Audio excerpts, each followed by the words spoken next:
Тази вечер отново ще имаме гости, а масата не е достатъчно голяма, за да побере повече от 3 души. Ами ако беше взел разтегателната маса, както ти казах, вместо обикновената, сега нямаше да изпадаме в тази ситуация. О, я виж тази маса, изглежда чудесно и разтегателна на всичкото отгоре. Хайде да я пробваме, моля те. Добре.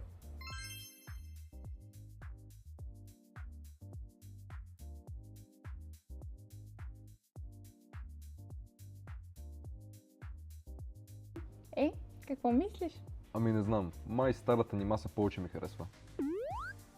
Помниш ли къде ме заведе на първата ни среща?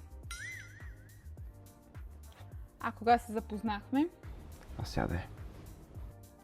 А кога за първи път ми каза, че съм красива? Знаете, би искала да взема тази разтегателна маса от The Book. С карта или в брой? С карта. Радвам се, че ти харесва.